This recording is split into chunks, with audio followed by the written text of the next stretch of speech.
안녕하세요. 오늘 저희가 깊이 파고들어 볼 자료는 바로 그 비만 치료제 시장의 거인 노보 노디스크에 대한 것입니다. 티커는 NVO죠. 맞습니다. NVO. 여러분께서 보내주신 자료들을 보니까 정말 흥미로운 지점이 있더라고요. 어떤 부분 말씀이시죠? 2025년 4분기 실적이요. 시장 예상을 그냥 훌쩍 뛰어넘는 어마어마한 성적을 냈는데 네, 그랬죠. 바로 그날 주가가 15% 가까이 폭락해버렸습니다. 아니 실적은 좋은데 주가는 폭락한다. 이 역설적인 상황, 이 미스터리의 중심에 도대체 뭐가 있었는지 오늘 한번 제대로 파헤쳐 보겠습니다. 사실 주식시장에서는 현재의 실적보다 미래에 대한 그 기대감, 이게 더 중요하게 작용할 때가 많잖아요. 그렇죠. 미래를 보고 투자하는 거니까요. 이번 폭락의 원인은 정확히 거기에 있었습니다. 그렇다면 그 미래에 대한 기대감을 한순간에 그냥 확 무너뜨린 게 있었다는 거네요? 그게 뭐였죠? 바로 2026년 연간 실적 전망, 그러니까 가이던스였습니다. 가이던스요? 네. 노보 노디스크 경영진이 2026년 매출과 영업이익이 작년 대기 5%에서 최대 13%까지 감소할 수 있다. 이런 전망을 내놨거든요. 잠깐만요. 13%? 감소라뇨? 이건 그냥 성장이 좀 둔화된다 이 수준이 아니잖아요. 네, 아니죠. 작년까지만 해도 세상을 다 집어삼킬 것 같던 회사가 갑자기 후진 기어를 넣겠다고 선언하는 거나 마찬가지인데요. 정확한 지적이십니다.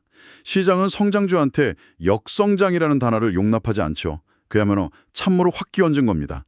자료들을 종합해보면 이렇게까지 비관적인 전망을 내놓은 데에는 크게 세 가지 압박 요인이 있었습니다. 세 가지요? 네, 바로 가격, 경쟁, 그리고 특허입니다. 가격, 경쟁, 특허. 하나씩 좀 자세히 짚어주시죠. 먼저 가격 압박이라는 건 뭔가요? 말 그대로 약값이 엄청나게 떨어졌다는 겁니다. 미국 정부랑 약가 인하 협상을 했는데 그 결과로 주력 제품인 위고비랑 오젬픽 가격이 대폭 하락했습니다. 얼마나 떨어졌는데요? 한때 현금가로 월 1,000달러를 호가하던 약이 우와, 1,000달러요? 네, 이제는 199달러에서 한 499달러 수준까지 내려왔습니다. 월 1,000달러 받던 걸 이제는 200달러까지 내렸다는 건 잠깐만요. 단순 계산만 해봐도 기존 환자 1명에게서 나오던 매출을 메우려면 신규 환자 5명을 새로 데려와야 한다는 얘기잖아요. 맞습니다. 이거 정말 감당이 되는 전략인가요? 바로 그게 시장의 가장 큰 우려입니다. 노보 측은 이걸 볼륨 확장 전략이라고 말은 하는데 그만큼 환자 수를 늘릴 수 있을지에 대한 의구심이 큰 거죠. 여기에 두 번째 압박, 그러니까 강력한 경쟁자의 등장이 기름을 붓습니다. 경쟁사라면 역시 그 회사 일라이 릴리를 말하는 거겠죠? 맞습니다. 일라이 릴리의 비만 치료제 젯바운드가 임상 데이터상으로 노보의 위고비보다 더 뛰어난 체중 감량 효과를 보여준 게 결정적이었어요. 데이터가 더 좋게 나왔군요. 네, 자료에 따르면 젯바운드는 평균 21%의 체중 감량 효과를 보인 반면 위고비는 16.6%였거든요. 근데 데이터가 전부는 아니지 않나요? 예를 들어서 코카콜라가 펩시보다 항상 더 맛있다고 할 순 없지만 시장 지배력은 압도적이잖아요. 그렇죠. 노보가 그동안 쌓아온 의사들과의 관계나 브랜드 파워 같은 이런 눈에 보이지 않는 해자는 무시할 수 없는 거 아닌가요? 좋은 지적입니다. 실제로 그게 바로 강세론자들이 기대하는 부분이기도 하고요. 네. 하지만 약세론자들은 효과가 더 좋은 약이라는 이 직관적인 메시지가 소비자들한테 훨씬 강력하게 어필한다고 봐요. 실제로 작년 4분기 미국 시장 점유율을 보면요. 릴리가 60.5%를 차지하면서 노보의 39%를 이미 역전했습니다. 벌써 역전했어요? 네, 데이터의 힘이 현실로 나타나고 있는 거죠. 효과 좋은 신제품의 점유율까지 뺏기고 있다는 건 정말 뼈 아프네요. 그럼 마지막 세 번째 압박 특허 문제는 뭔가요? 이건 더 근본적인 문제일 것 같은데요. 네, 어쩌면 가장 큰 구조적 리스크일 수 있습니다. 2026년부터 중국, 인도, 브라질 같은 거대한 신흥시장에서요. 노보의 핵심 물질 특허가 만료되기 시작합니다. 핵심 물질이라면 위고비랑 오젬픽을 만드는 바로 그 성분, 세마글루타이드를 말하는 거군요. 정확합니다. 그 세마글루타이드 특허가 풀린다는 건 그냥 경쟁사가 하나 더 생기는 수준이 아니에요. 그럼요. 전 세계 제약사들이 복제약을 만들어서 시장에 쏟아낼 수 있다는 의미입니다. 가격 경쟁은 지금보다 훨씬 더 치열해질 수밖에 없죠. 와, 정리해보면 약값은 거의 반토막이 났고 더 효과 좋은 경쟁약이 나와서 점유율은 뺏기고 있고 심지어 핵심 기술 특허까지 풀려서 복제약 공세에 시달리게 생겼다. 정말 사면초가네요. 그렇죠. 이대로 그냥 무너지는 건가요? 자료를 보니 노보도 가만히 있지는 않은 것 같던데요. 알약이라는 비장의 무기를 꺼냈더라고요. 맞습니다. 이 삼중고를 돌파하기 위해 노보가 던진 승부수가 바로 세계 최초의 먹는 비만 치료제 위고비 알약입니다. 주사가 아니라 먹는 약이라니? 와, 이건 정말 시장의 판도를 바꿀 수도 있겠는데요. 네, 주사 맞는 걸 무서워하거나 매주 병원 가는 걸 귀찮아했던 사람들이 엄청나게 많았을 테니까요. 바로 그 점을 노린 겁니다. 참고로 이 약들이 GLP-1이라는 호르몬의 작용을 흉내내는 원리인데요. GLP-1요? 네, GLP-1은 우리 몸에서 자연적으로 분비되면서 뇌에 포만감 신호를 보내고 식욕을 억제하는 역할을 하거든요. 아하. 기존 약들은 이 GLP-1 유사체를 주사로 몸에 직접 주입하는 방식이었는데 노보가 이걸 알약 형태로 만드는데 세계 최초로 성공한 거죠. 기술적으로도 대단하네요. 그래서 시장 반응은 어땠나요? 폭발적이었습니다. 출시 단 4주 만에요. 신규 환자 17만 명을 확보했어요. 4주 만에 17만 명이요? 네. 이건 경쟁사들의 주사대 초기 반응을 압도하는 수치입니다. CEO 마이크 두스타도 가격 인하는 더 많은 환자를 확보하기 위한 미래를 향한 투자라고 자신감을 내비쳤죠. 아, 즉, 주사제 시장의 수익성을 일부 희생하더라도 복용 편의성을 앞세운 알약으로 전체 시장의 파이를 키우려는 겁니다. 그러니까 주사를 무서워해서 아예 치료를 포기했던 잠재 환자들을 시장으로 끌어들일 수 있다는 거군요. 그렇죠. 이건 경쟁사랑 파이를 나눠 먹는 게 아니라 파이 자체를 몇 배로 키우는 게임이 될 수 있겠네요. 그게 바로 노부가 그린 큰 그림입니다. 하지만 여기에도 함정이 있습니다. 또요?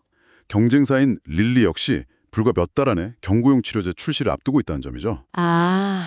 바로 따라붙는군요. 선점 효과를 누릴 시간이 별로 없네요. 심지어 자료를 보면 릴리의 알약이 더 결정적인 장점을 가질 수도 있습니다. 어떤 장점이요? 노보의 위고비 알약은 효과를 제대로 보려면요. 매일 아침 공복 상태에서 물이랑 같이 복용해야 하고 복용 후 30분 동안은 다른 음식이나 음료를 섭취하면 안 되는 제약이 있거든요. 매일 아침마다 공복 시간을 신경 써야 한다는 건 사용자 입장에선 꽤 번거로울 수 있겠네요. 그렇죠. 반면 릴리가 개발 중인 약은 이런 음식 섭취 제한이 없을 가능성이 높다고 알려져 있습니다. 와, 만약 이게 사실이라면 복용 편의성 면에서는 오히려 릴리가 더 우위에 서게 되죠. 결국 노보가 누릴 수 있는 알약 선점 효과는 길어야 3개월에서 6개월에 그칠 수 있다는 리스크가 존재합니다. 알겠습니다. 결국 알약 시장에서도 피 튀기는 2라운드가 예고된 셈이군요. 자, 그럼 이 모든 상황을 종합해서 노보 노디스크의 미래를 둘러싼 강세론과 약세론이 왜 이렇게 팽팽하게 맞서는지 한번 제대로 부딪혀보죠. 네. 먼저 시장을 비관적으로 보는 약세론자들의 핵심 논리부터 들어볼까요? 약세론의 첫 번째 근거는 역시 제품 경쟁력입니다.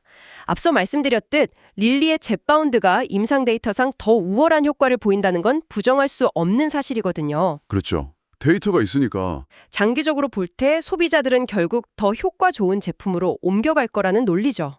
효과라는 가장 본질적인 부분에서 밀린다는 게 가장 큰 아킬레스건이군요. 그리고 두 번째는 수익성 악화 문제입니다. 가격 인하 전략의 직격탄이죠.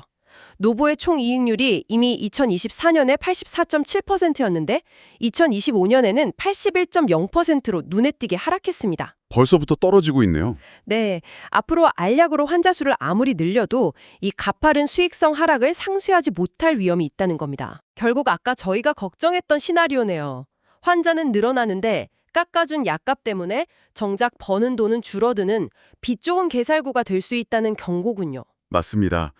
그리고 마지막으로 신약 파이프라인의 부재입니다. 다음 먹거리. 네. 사실 로보도 비만 치료제 다음에 성장 동력을 찾기 위해 알츠하이머 치료제를 개발하고 있었거든요. 근데 최근 임상에서 이렇다 할 성과를 내지 못하고 사실상 실패했습니다. 이건 정말 뼈아픈 부분이죠. 비만과 당뇨라는 한 우물만 파기에는 리스크가 너무 크다는 시장의 지적이 현실이 된 거네요. 그렇습니다. 결국 제품 경쟁력, 수익성, 미래 성장 동력 이 세 가지 핵심적인 부분에서 모두 빨간불이 켜졌다는 게 약세론의 요지입니다. 와, 듣고 보니 정말 암울한데요? 그런데도 주가가 폭락한 지금이 오히려 기회라고 외치는 강세론자들도 있단 말이죠. 이 사람들은 도대체 뭘 믿고 있는 걸까요? 강세론의 첫 번째 근거는 역설적이게도 그 비관적인 가이던스 자체입니다. 가이던스 자체요? 그게 왜요? 경영진이 2026년 가이던스를 의도적으로 매우 낮게 설정했을 가능성이 있다는 거죠. 일부러 허들을 낮게 설정했다고요? 네, 소위 언더프로미스 오버딜리버리 전략입니다.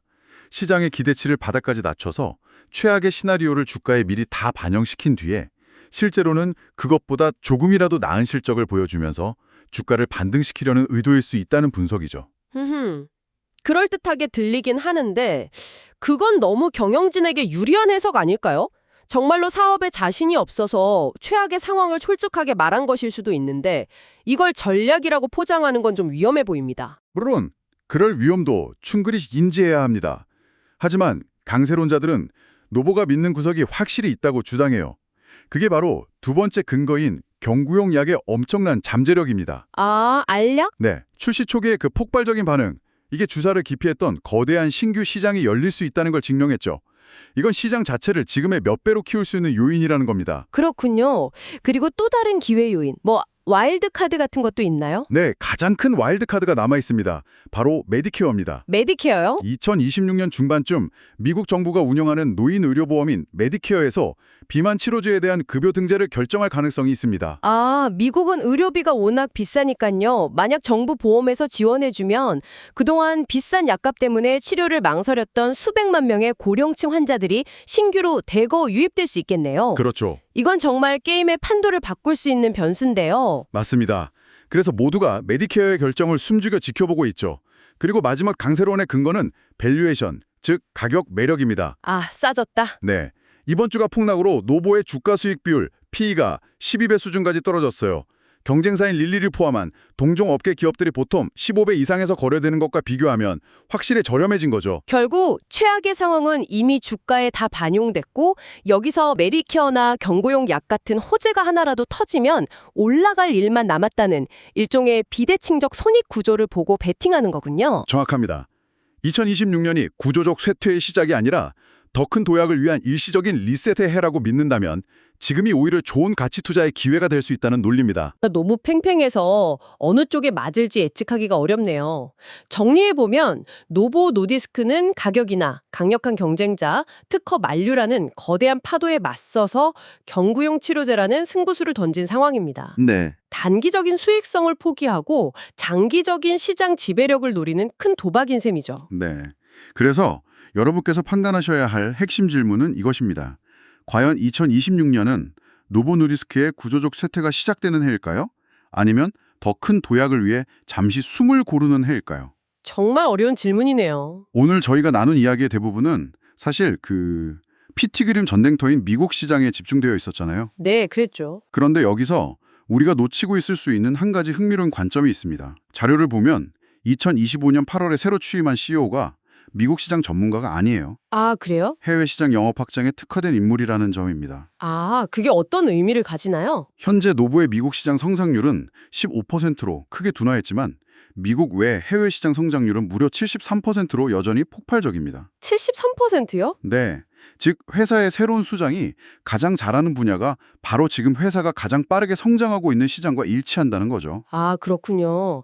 그럼 어쩌면 모두가 미국 시장의 경쟁만 쳐다보고 있을 때 노보의 진짜 승부처는 아무도 주목하지 않는 해외 시장일 수도 있다는 거네요. 그럴 수 있죠. 경쟁이 덜한 곳에서 알약이라는 편리한 무기를 들고 시장을 선점해버리는 전략.